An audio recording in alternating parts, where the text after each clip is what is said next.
Quando você lembra da sua juventude, como é que você aprendia as coisas? Eu, pelo menos, aprendi as coisas de uma maneira muito prática. Eu tenho certeza que você também, de experimentar, de testar, de não ficar só na teoria. Tipo, a criança ela aprende indo lá, põe o dedo na tomada, a tomada dá choque. Aprendeu que enfiar o dedo na tomada é ruim, né? E esse livro aqui, chamado Maestria, do Robert Greene, que é o mesmo cara que escreveu 48 Leis do Poder, 33 Estratégias de Guerra, Arte da Sedução, Leis da Natureza Humana. Ele também escreveu esse Maestria. É um livro que fala sobre cognição e criatividade. Eu quero falar sobre isso hoje porque cada vez mais a sua capacidade cognitiva, a sua capacidade criativa, a sua capacidade de potencializar o que te torna humano é o que vai ser importante daqui pra frente. Então, quanto mais humano você for, melhor na era da IA, né? Quem diria? Ou seja, a gente está nesse momento de mudança mesmo, sabe? De paradigma, assim. Tipo, o mundo meio que tá vendendo um caminho de tudo vai virar IA, tudo vai automatizar. Só que o que eu tô te propondo é você precisa ter ferramentas para fortalecer a sua cabeça, fortalecer a sua criatividade, fortalecer a sua mente. E esse livro, ele trata disso. Eu quero dedicar esse vídeo falando desse livro aqui, ó. Então vamos lá, ó. O potencial para alcançar a maestria é intrínseco à espécie humana e resulta de milhões de anos de evolução, né? Quais são as 3 fases decisivas para a sua preparação?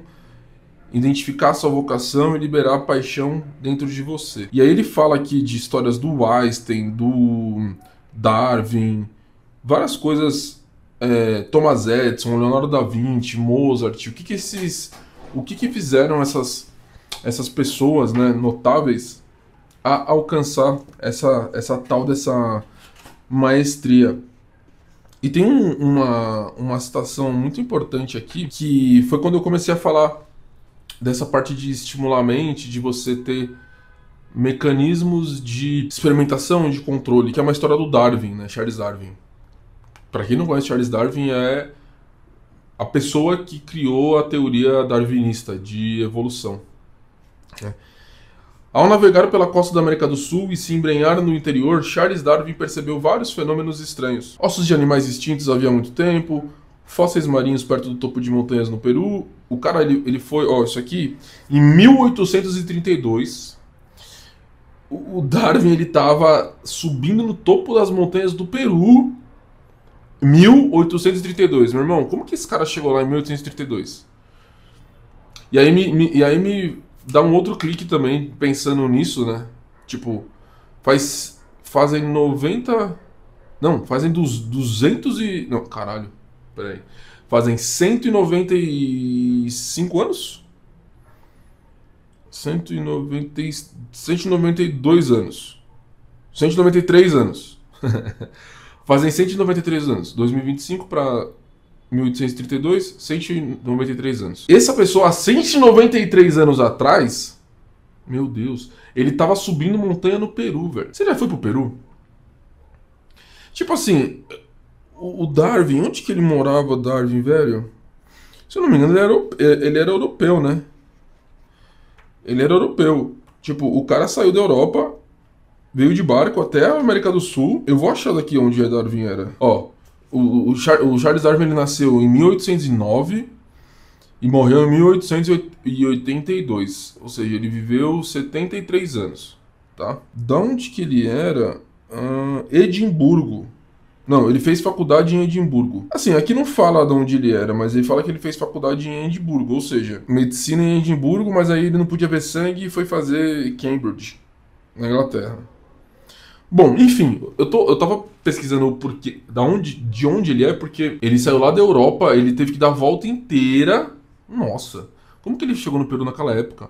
Enfim, não existia avião, tá ligado? Você ir viajar, você ir buscar o conhecimento em outros lugares é parte do que o ser humano faz a vida inteira. Tipo, o ser humano, ele é um ser migratório. Europa pra Ásia, da Ásia pra América, e vai descobrindo, conhecendo e misturando cultura e trazendo coisas novas, baseado na história. E baseado, né, no que a gente vê que funciona. Viaja, velho. Pega esse dinheiro aí que você ganhou de 13º, vai viajar. Mas não vai viajar só pra tomar cachaça. Vai viajar pra, meu, se desenvolver de alguma forma, pra, sei lá, tipo, melhorar de vida, sabe? Não só fique viajando a lazer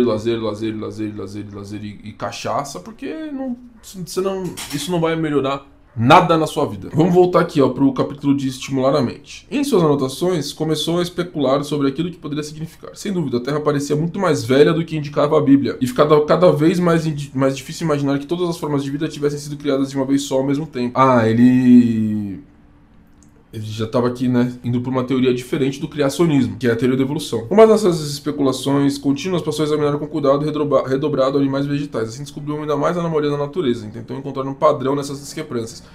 E aí, por que isso aqui é importante? Porque ele também visitou o arquipélago de Galápagos, já quase no fim da viagem. Deparou com tanta biodiversidade em uma área tão reduzida que finalmente identificou um elemento em comum, a ideia da evolução em si. Quando você consegue viajar e ter outras perspectivas e outros lugares, você consegue começar a identificar padrões. Padrões de comportamento, padrões de estética, padrões de arquitetura, padrões de idioma, padrões de imagem, padrões de gostos, de cheiros. Tipo, cara, existe um cheiro que eu senti na rua de Seattle que eu senti esses dias no centro de São Paulo. E não era cheiro, tipo, de centro sujo. Era um cheiro específico. E eu senti esse cheiro também em Santos.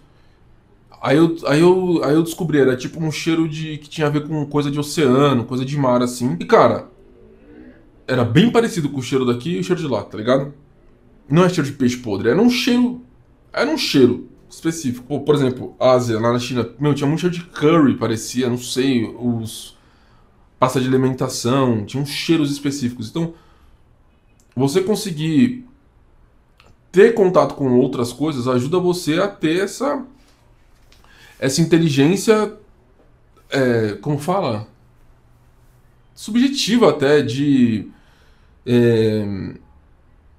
essa inteligência sensorial. Beleza, olha só. Aí eu vou te dar outro dado aqui, tá?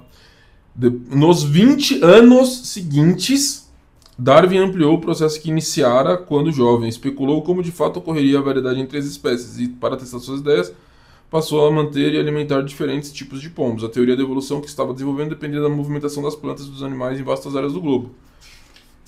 Algo mais fácil de imaginar com animais do que com plantas. Por exemplo, como será que aquela vegetação tão luxuriante brotou e se expandiu em ilhas vulcânicas? Na época, a maioria das pessoas acreditava que se tratava de ação divina, e assim Darwin partiu para uma série de experimentos, embebendo várias sementes em água salgada para averiguar quanto tempo elas sobreviveriam em meio tão adverso e se ainda germinariam. Considerando as correntes oceânicas, calculou que muitas variedades de sementes poderiam viajar mais de 1.600 km em cerca de 40 dias e ainda germinar. Olha que loucura. A teoria de Darwin só poderia ter sido deduzida a partir da observação de evidências da formulação de associações de ideias que suas descobertas poderiam significar. A hipótese da evolução, assim enunciada, resistiu ao teste do tempo e veio a ter profundas ramificações sobre quase todas as formas da ciência, por meio de um processo mental que denominaremos corrente. Ou seja, Charles Darwin tornou visível para todos nós tudo o que é completamente invisível para os olhos humanos. Corrente é como uma carga elétrica mental que ganha força por meio de um processo de alternância contínuo. Observamos algo no mundo que chama nossa atenção e nos faz refletir sobre seu significado. Em consequência, desenvolvemos várias explicações possíveis. Por isso que eu comecei esse vídeo falando de repertório, de você conhecer as coisas, de você explorar e de você estar conectado com os seus valores e ter essa faísca de explorar as coisas. Porque somente explorando você vai conseguir conectar a ponta de uma coisa com outra. E você pode muito bem explorar o que você quiser. Não tem limites. O seu cérebro ele é uma máquina sem limites, que ele se aprimora de acordo com o que você vai explorando. Quando eu comecei a trabalhar com vendas na veia, assim, eu tinha uma carteira lá de 400... Não, tipo uma carteira de 1.500 leads. E minha meta do ano era 400. Eu falei, meu, eu vou falar com uns 1.500 nesse mês. E fui experimentando, falava e testava, eu ouvia não e voltava e falava de novo, anotava o que eu aprendi, anotava o que não funcionava, pegava o feedback, levava, tentava corrigir, tentava consertar. E assim foi indo, porque quanto mais experiência eu tive, né, mais eu consegui conectar as pontas, aprender rápido e me desenvolver através da exposição. Eu me desenvolvi através da exposição, da autoexposição. Então, se você não se força também a se desenvolver através da autoexposição, assim como o Darwin fez, o Darwin, como você pode ver, há 193 anos atrás, ele estava subindo montanha lá em Lima, no Peru, para pesquisar plantas e ossos de animais. Ele não estava dentro de uma biblioteca, vendo um livro, uma enciclopédia lá em Londres, pesquisando. Não. Ele pegou e foi lá. Quando a gente fala de experimentar pessoalmente, eu acho que exatamente essa é a vantagem hoje em dia do trabalho presencial. E muita gente não gosta. Eu tenho uma parte que eu não gosto, que é o deslocamento. Eu moro em São Paulo, às vezes eu demoro 1 hora para chegar. Às vezes eu demoro 20 minutos. Quando eu demoro 20 minutos, eu adoro. Eu chego lá, cara, a experiência é muito boa, é muito legal. É muito legal você estar lá, perto de todo mundo. Por exemplo, hoje eu trabalho no 23º andar, no último andar da empresa. Eu tive que resolver coisa, eu fui no 20. Aí depois eu tive que resolver uma outra coisa, eu fui no 22. Eu vou indo pessoalmente falar com as pessoas e resolvendo as coisas. Porque é isso aqui, ó.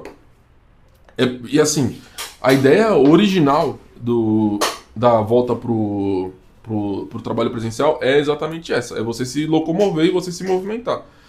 Se você está voltando pro trabalho presencial agora, por exemplo, e você não gosta, você tem todo o direito.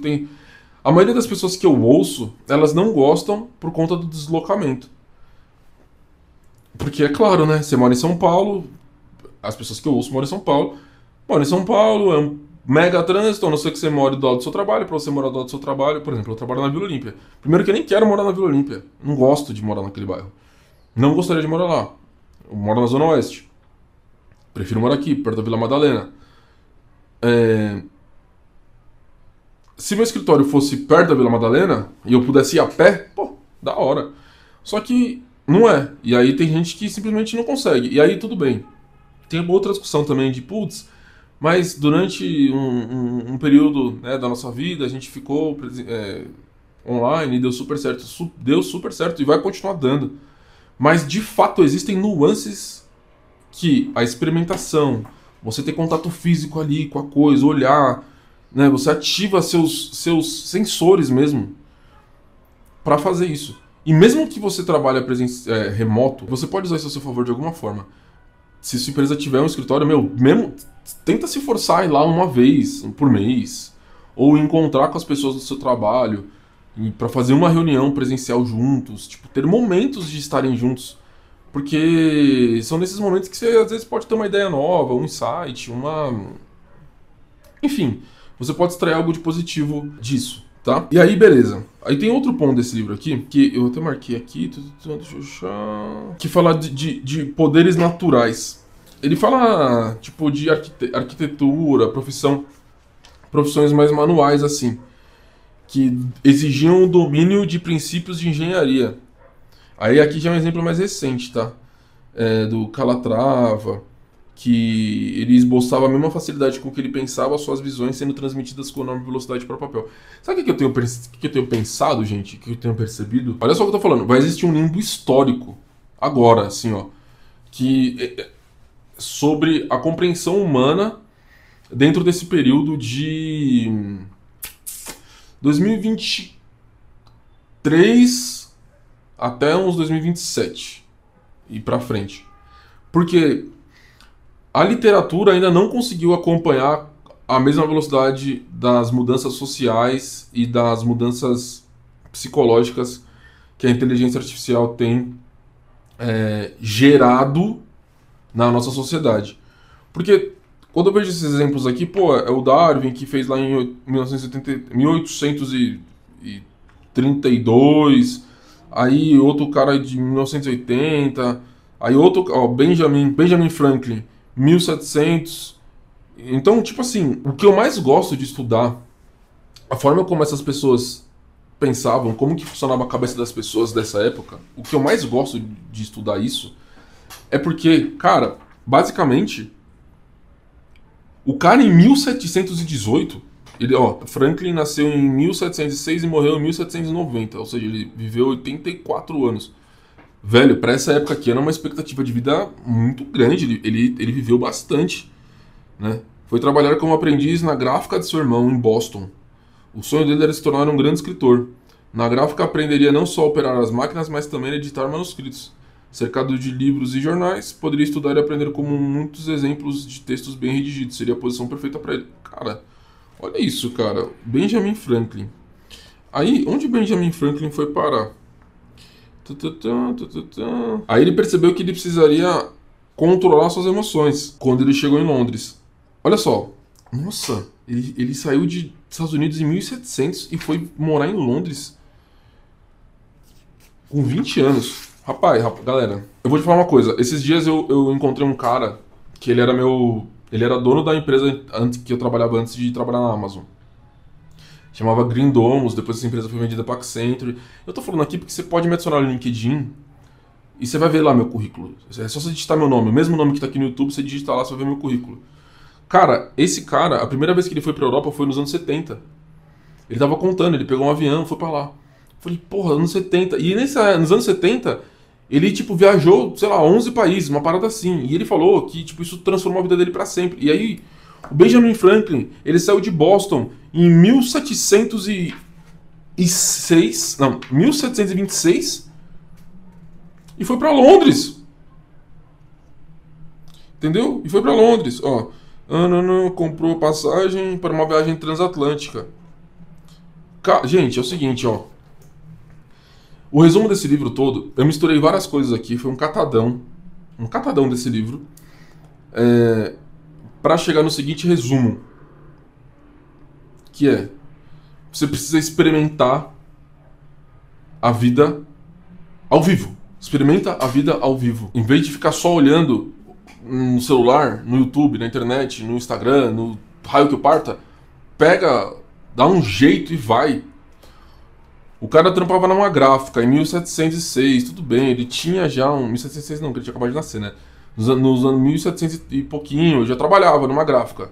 Ou seja, a família dele já era empreendedor e tal. Só que essas pessoas, elas se propunham a viajar o mundo. E não tinha como o cara ver no Google Maps, tipo assim, estou indo pra Londres. Onde eu vou ficar? Qual é o hotel? Como faz? Qual é a rota? Qual é o restaurante? A gente tá num momento de vida que a gente colocou tanta coisa, é tanto estímulo, é tanta coisa diferente, é tanta opção, é tanta responsabilidade, é tanta coisa que a gente simplesmente deixa de fazer as coisas, porque tem tanta coisa pra fazer que a gente não faz nada. Então, se você tem a vontade de crescer como pessoa, a primeira viagem internacional foi uma das coisas mais importantes da minha vida também, pensando bem. Eu conheci acho que 5 ou 6 países naquela ocasião. Mudou completamente minha chavinha. Eu entendi que as pessoas, elas querem se comunicar, por mais que meu inglês não fosse perfeito, as pessoas queriam me entender. Eu descobri que eu falava espanhol bem melhor do que eu pensava.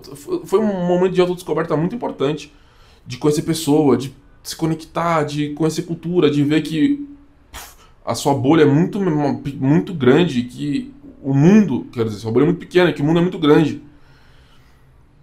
E o cara saiu de lá em 1700 e pegou um transatlântico que foi parar em Londres. O que ele fez? Deve ter pegado a mochilinha dele, chegado lá, vão ficar onde? Qual que é o endereço? Onde que é um hotel? E agora imagina isso, imagina, por exemplo, o Darwin saindo, ainda ele foi 100 anos depois, né? Imagina só, vamos supor, como é que será que vai ser isso daqui a 100 anos?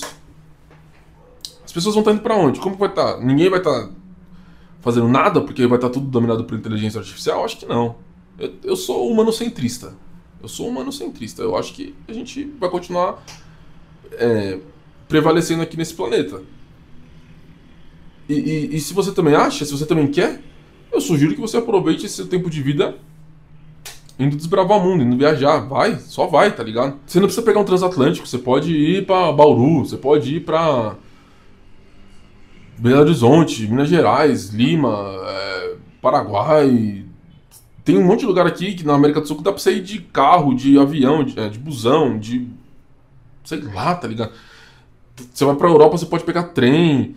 Meu, tem muitas opções que vão te ajudar a crescer, vão te ajudar a aprender coisas novas, vão te ajudar a pensar melhor. E vão te ajudar a alcançar a maestria na sua vida. Não é só você estudando Fórmula de Bhaskara, livro na faculdade, coisas que a gente tá super na caixinha de fazer. Mete o louco, faz igual o Benjamin Franklin aí. Pega um navio e vai para outro continente em 300 anos atrás. E se torne uma das pessoas mais famosas da história, tá ligado? Vai pra onde? Vai, só vai. Eu quero ir pra China de novo ano que vem. Eu tenho que estar lá. Eu tenho que ir, tá ligado? Eu vou. Porque é isso, eu tenho que pegar a sua mochilinha e vai-te embora, filho. É isso.